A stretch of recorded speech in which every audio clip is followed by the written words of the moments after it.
All right, we welcome you back to the Patrick Netherton Show right here on 1130 The Tiger, and we're pleased to welcome in the first-year head coach of the Northwestern State softball squad. She is Lacy Prejean, who gets to finally be at home for the first time all season long. I know, it took forever to get back to Natchitoches, but here you are. Coach, first of all, kind of give us the lay of the land early season.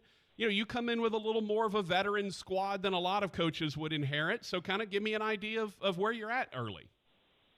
Sure. Well, first of all, thank you, Patrick, for having me on. Yeah, of course. And you know, we're almost at 500 on the season, and we've played 3 weekends on the road, and so we're finally excited to be able to play at home tomorrow in a doubleheader.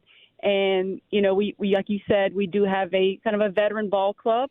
But I'm also really extremely proud of our freshmen who made a big impact this past weekend in Monroe. So you're going to see it's going to be like a 50-50 mix in the lineup, and people are getting opportunities as well. Yeah, it's interesting because in today's day and age of college athletics, it's somewhat rare for a coach to walk into a situation where you do have returners. I look at Rick Cabrera over on the basketball side, and he comes in and has to basically put an entire new team together. Chris Bertrand, who's been at Northwestern for 7 years as an assistant, a bunch of guys left after Bobby Barbier left, and he kind of had to put a whole new team together. What's that been like? Because you kind of walk in and you mentioned you have some really good high-impact freshmen, but you also have some really good returners. Most of your staff is basically returners. What's that kind of been like having to, inherit a team and try to take that next step with those folks? Right. It was, and I tell people it was pretty easy. Number one, it says a testament to the university and the city of Natchitoches, and athletic department. They wanted to graduate from here, from Northwestern State. And it also made it a little easier transition for me and my staff to come in with a lot of upperclassmen, older, mature players, and they understand that their sense of urgency had to be this year. This is it. This is their last year. So it was nice in that aspect. But then again, they had a smaller time window to get better. And they, from day one, we started practicing in August when we got here. I met with the seniors first, and I that's what I told the seniors. I said, I'm here to make this year your best year here at Northwestern. And I'm going to give them, and all of them, everything I have, but especially the seniors, to make this their best year. And they really bought into that, and they've been, exceptional in the classroom and on the field as well. Yeah, I'm curious about something, Coach, because I feel like there's a very real difference when it comes to male and female athletes in terms of the transfer portal. And feel free to correct me if I'm wrong, because you have a lot more experience in it than I do.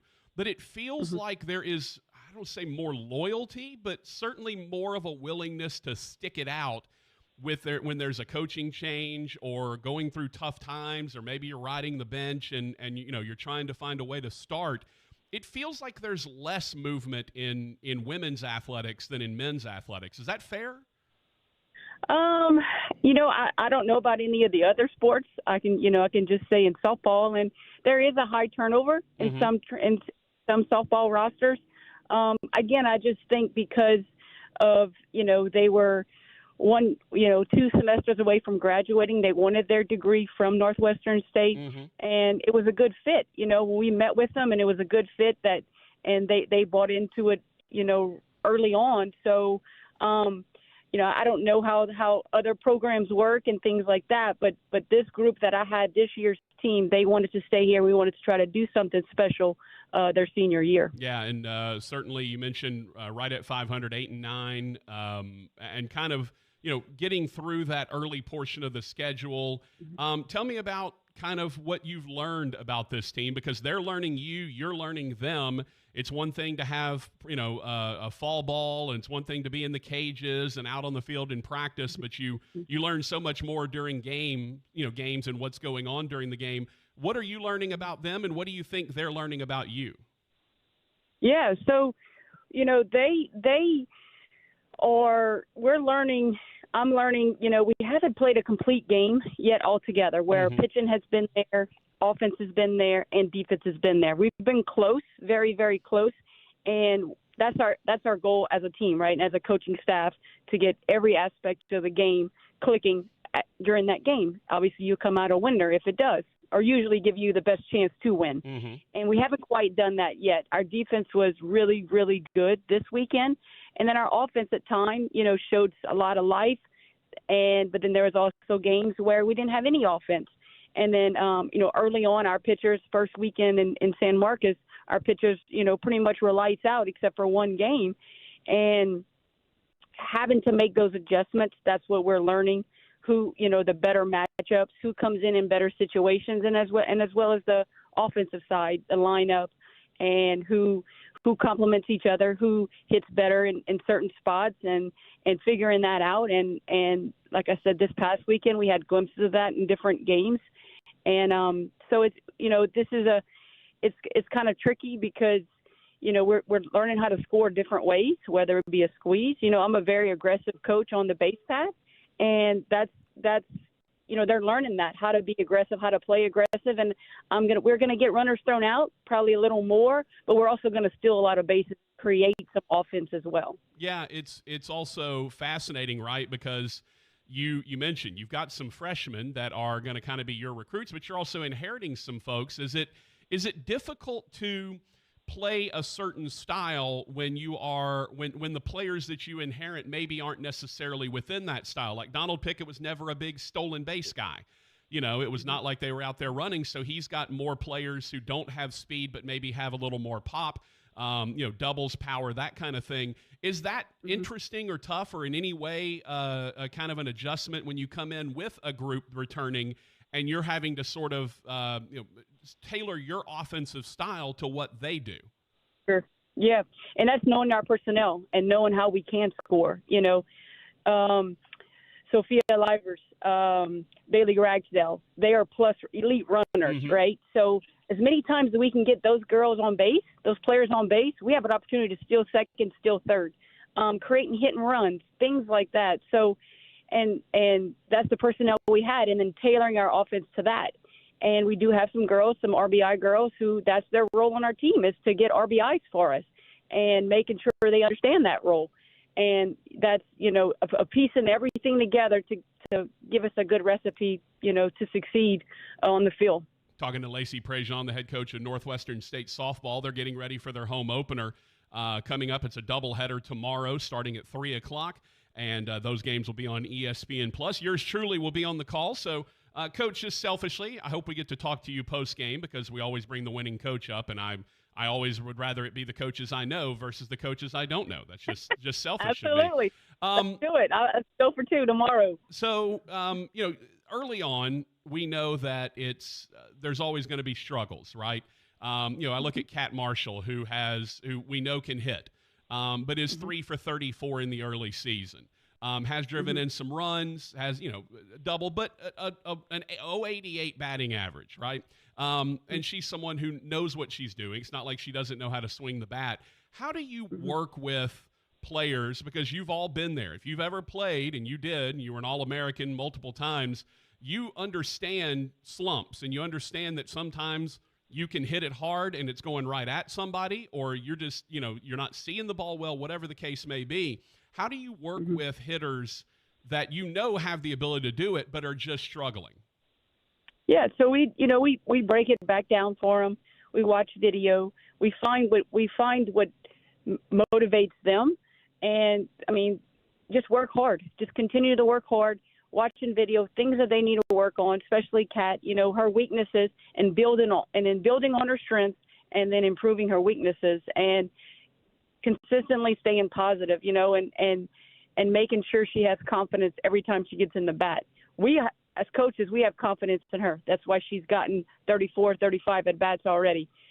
She is hitting the ball hard at times, and she's even actually in her at bats have improved from week 1, and she's going to continue to get opportunities. For us to be successful as a season in a whole, we need Kat Marshall to be successful. And, so all I know is put your head down, keep grinding, and keep working, and taking it one game at a time, one at bat at a time. And when your opportunity comes up, be ready for it. You know, it was a team in the early season that was not a lot of pop. Now it's been cold, obviously, though you've been kind of in the South a little bit more. But it's, you know, early season bats, you don't necessarily see the ball fly out of the yard, and then suddenly here in the last weekend or so, you know, the long ball has started to fly for you. Is that something that you kind of naturally expected to progress? Is that a weather thing? Is that just everyone starting to kind of get a feel for it? How do you suddenly go from a team that lacks that power to now has that power? I think it's a combination of everything you said, as well as, you know, their belief system. And, you know, I don't say we have to hit home runs. We have to hit home runs. But what we do work on is hitting the ball hard and barreling the ball up, at getting barrel every time, and it'll go, you know. And the weather's been great on all of our away trips, so it doesn't surprise me, you know, that Taylor Williams has already hit 2 home runs. I think it's been her first home run since her freshman year. Yeah. You know, but we work on that at practice, barreling it up, hitting the ball hard. If it goes out, it goes out, and you know it's not surprising because we do that in BP, and now it's just bringing it to the game. How do we transfer BP? How do we transfer practice ABs to the game? And then watching film, breaking swings down, and then working on their strengths and weaknesses and figuring out having a plan. And we started attacking our plan, executing our plan, and I think that's, you know, we made an adjustment and that other pitcher didn't, and that's offensive game, right? Making adjustments at bat to bat, and that's really what I preach in practice, and how to make those adjustments. And they were obviously able to do that off the lefty from Syracuse. Well, speaking of that game, you get down multiple times. It looks like it's dire. You're down early, 6-0. It looks, okay, well, this is, you know, just one of those days. And then suddenly it's home run, home run, home run. 3 of 4 hitters hit home runs. That was a remarkable comeback, one of the best that we've seen certainly in a long time. What can that do for a team, right? That's your last game. You're coming off of that game going into the home opener. What can that type of a comeback do for a squad?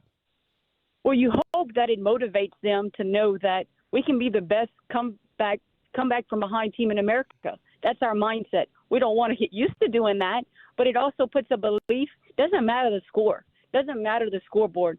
Putting at-bats together, one after the other, and seeing how many runs, how many you can pass the bat down to the next player, and that's what we talked about. And that inning created a lot of momentum for us.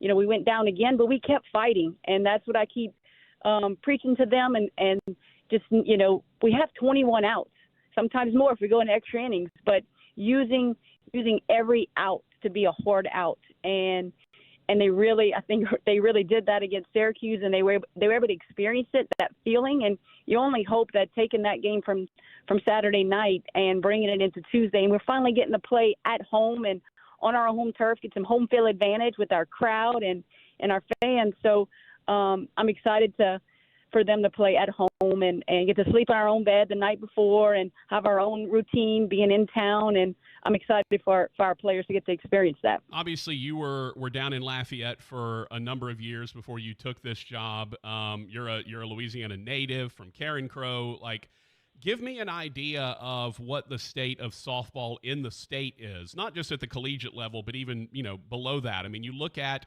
your roster, and you've got, you know, Stonewall. The Delafield name has been in synonymous with Natchitoches softball, it seems like, for almost a decade now. You mentioned Livers, who's come in and played very well out of Benton High School up here in Bossier. What's the state of Louisiana softball? You know, I mean, we know Texas is a powerhouse, but where do you feel like softball's at in the state? Well, it's definitely every year because of the travel ball world, in the sense of select ball, and the level of softball has gotten increasingly better. The level of the athlete has gotten increasingly better. And, you know, I love, you know, being from Louisiana, I love to recruit Louisiana players, you know, and it's easy, right? It's easy in the sense it's easy to convince them to stay home, close to your family, represent your state. So, you know, it's definitely improved. We have a ways to go, but like you said, Ali Delafield and Cameron Ford, and so it's always good to have some homegrown players on your roster as well. Yeah. Tell me, any nerves for tomorrow at all? I mean, you've been through this a lot, obviously not as a head coach necessarily, but Sure. do the nerves increase at all for the home opener? Maybe ask me tomorrow. As of right now, no. Okay. I'm ready. I'm getting ready. We go on practice here in a little bit, so I'm just focusing on getting this better. I'm focusing on fixing the things that we need to get better at from that we learned over the last weekend, and increasing our standards, our expectations, and so. But tomorrow, I'm sure. I don't know if it'll be nerves. It'll be excitement.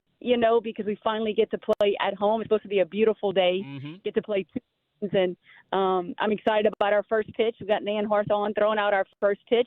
We're on the first softball team here at Northwestern State, so I'm really excited about that as well. It should be a lot of fun. We're looking forward to bringing it to everyone. Rogers, remember, it's on ESPN Plus tomorrow, just in case you weren't aware. Both games will be on there. Coach, looking forward to chatting with you and looking forward to calling the games tomorrow. Best of luck. Thank you, Patrick. I appreciate it. All right. Lacy Prejean, head coach of the Northwestern State Demon softball team.